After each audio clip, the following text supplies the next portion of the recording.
Hello, hello, everyone.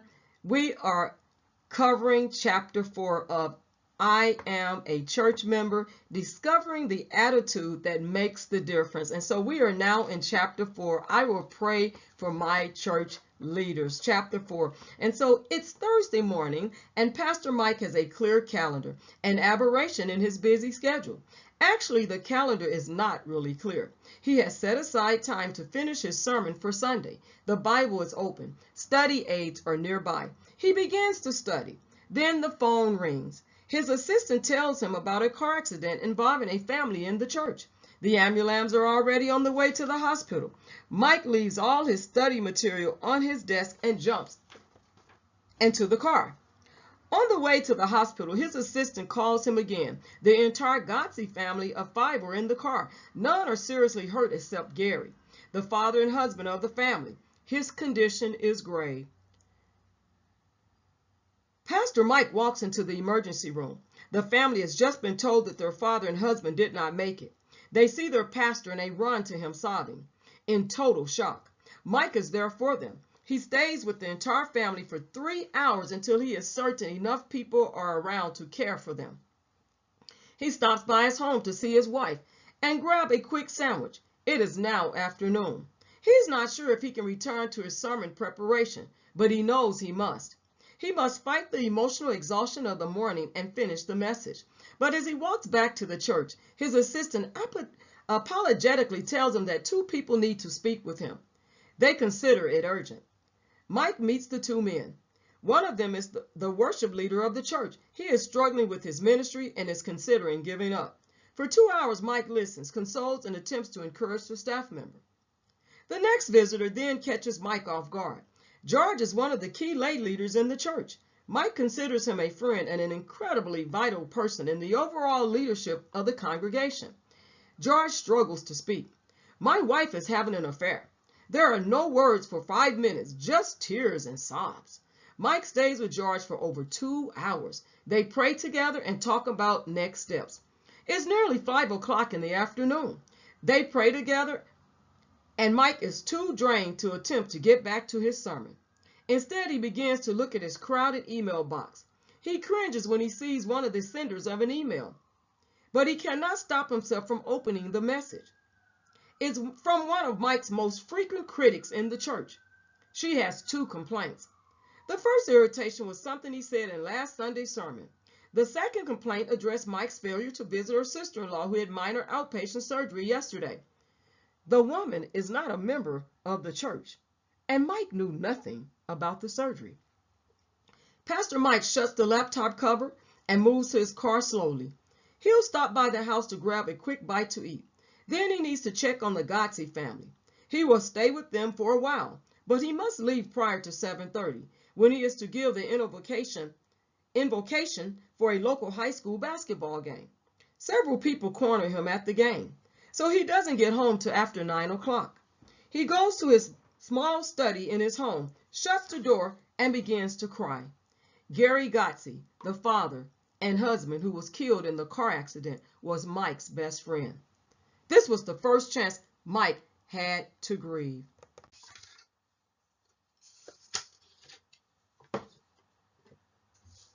I will pray for my church leaders.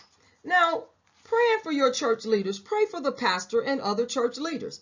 All church leaders need prayer. I will usually say pastor, but that can mean minister or elder or director or whatever term you use. It may refer to the senior leader, or it could be about someone else on staff.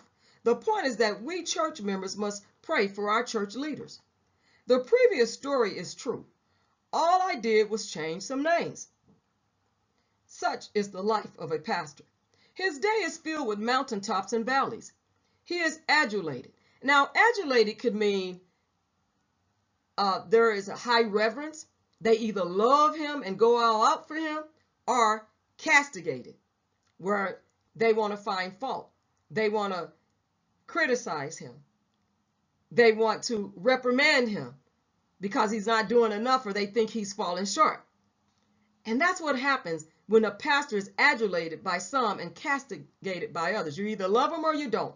But the pastor needs our prayers. He certainly needs our prayers for his sermons. We should pray that God will give him the wisdom, insight, and words to preach.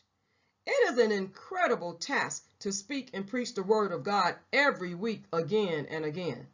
There are those who will be listening to the preacher, but they need to hear from God. Pray for his preaching. And then we need to pray for him and his family. One of the most convicting and challenging verses for pastors is 1 Timothy 3:5. 1 Timothy 3:5. Let me read that. For if a man know not how to rule his own house, how shall he take care of the church? Well, if anyone does not know how to manage his own household, how will he take care of God's church? And see, I have heard countless pastors worry about struggle over their families. They worry that they neglect their families because of demands of the church. They worry about their families living in a glass house, and you've heard of that. People throwing stones, breaking windows. And they are anguished when critics direct barbs at family members, attacking family members, talking about their children, bullying their children. You get the picture. We are church members. We must be the prayer intercessors for pastors and their families.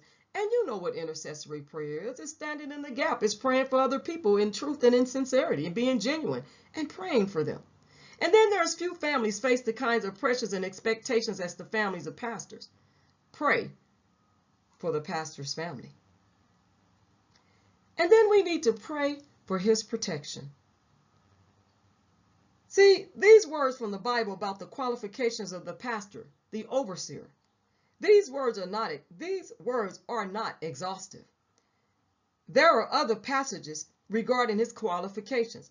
But from 1 Timothy chapter 3, verses 2 through 4, a bishop then must be blameless, the husband of one wife, vigilant, sober, of good behavior, given to hospitality, apt to teach, not given to wine, no striker, not greedy of filthy lucre, but patient, not a brawler, not covetous, one that ruleth well his own house, having his children in subjection with all gravity.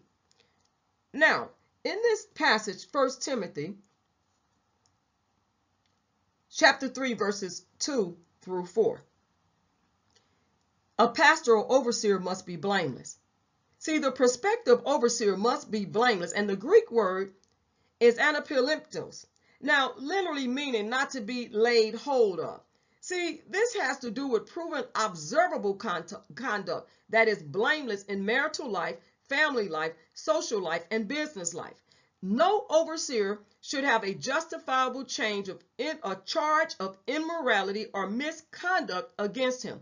Rather, he as a believer must have a blameless reputation with those inside and outside the church.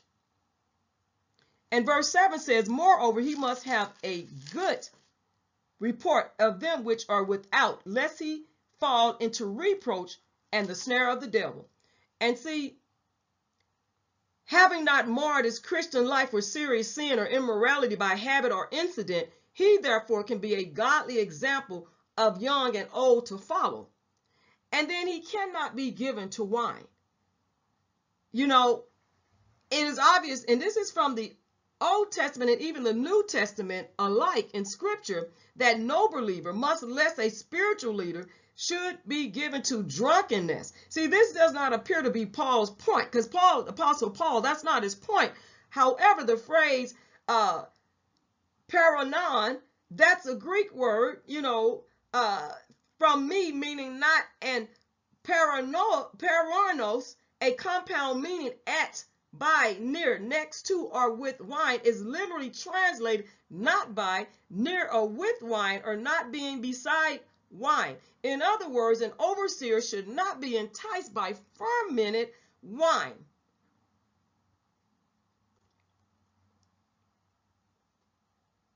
You got that, right? And so they have to be an overseer. Therefore must be above reproach.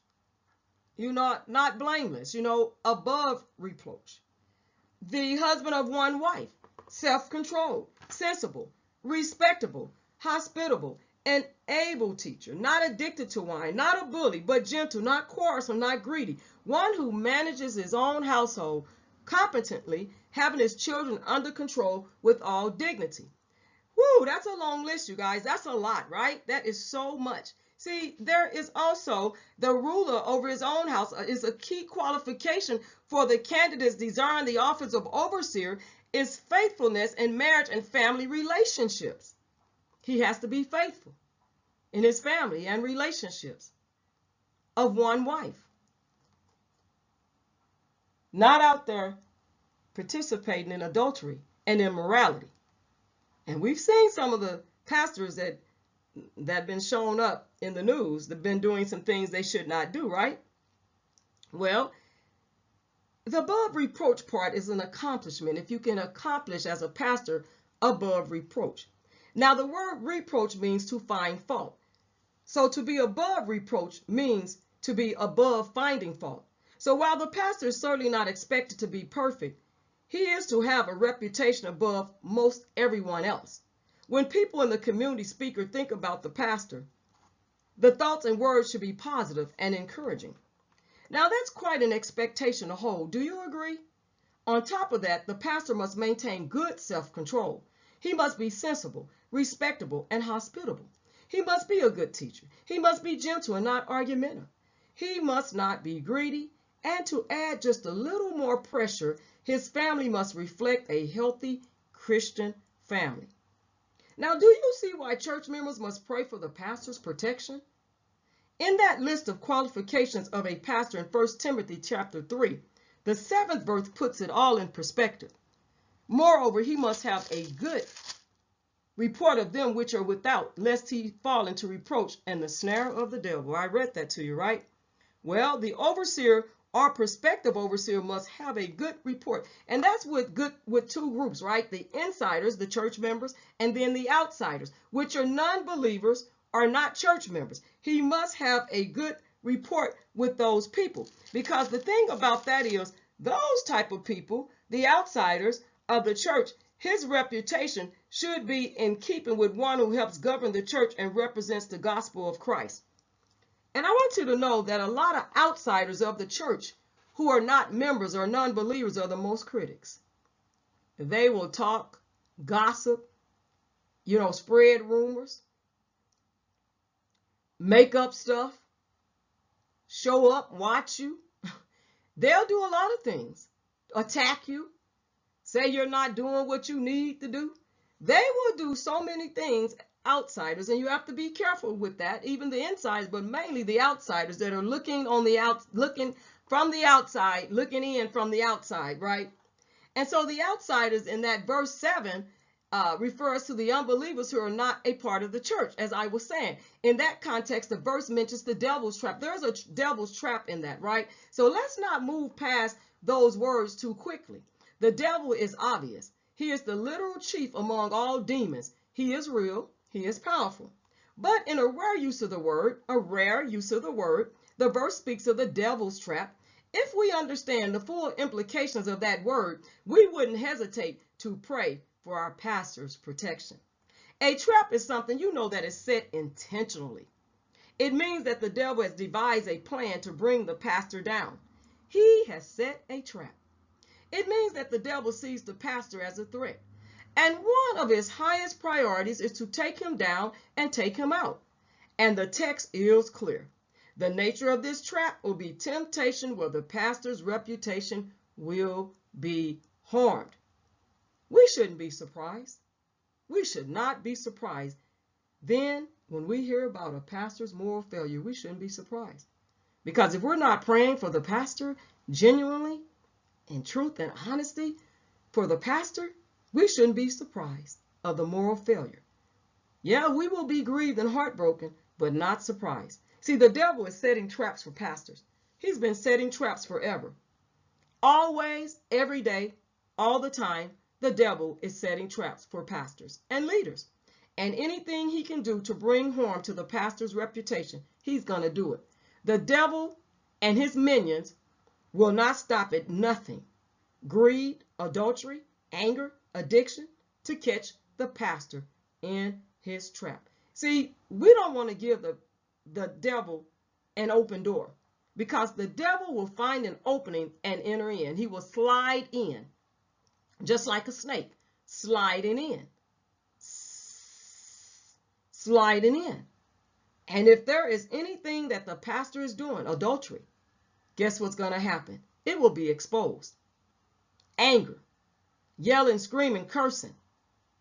You might get caught up because you didn't hang the telephone up. You might be caught on voicemail. Or people in the congregation might hear you screaming and shouting and cursing and using foul language that you shouldn't be using, because your language should not be vulgar. It should not be vile. An addiction. You might get caught up drinking in a bar. You might get caught up drinking at dinner time, becoming drunk, driving drunk. Or there might be alcohol found in your office, a bottle in the drawer. See, the pastor has to be very careful because the devil is looking for an opening. He's always intentionally setting a trap every day, all day, to catch the pastor. See, the devil is powerful, but guess what? God is so much more powerful. And God, in ways we don't always fully understand or understand fully, works through the prayers of believers. That's why it's important to genuinely pray for the pastor, and including his family, and even other leaders in the church. See, we are church members.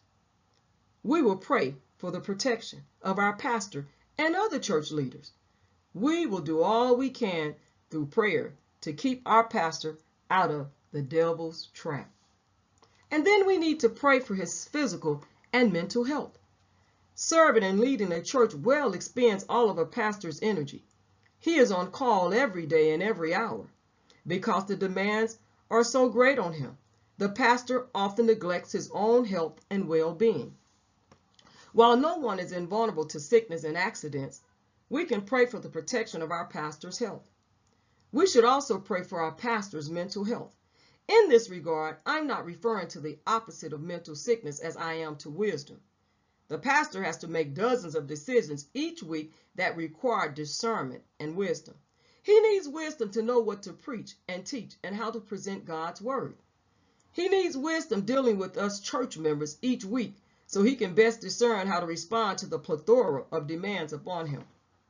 And if you've ever been a church member that calls your pastor all the time, and if you've ever been a church member that calls him up and tells him off, and is one of his worst critics, or reprimands him, or sends him ugly emails, or emails that are, not so kind with some bad words, you might want to check yourself when it comes to pastors and church leaders.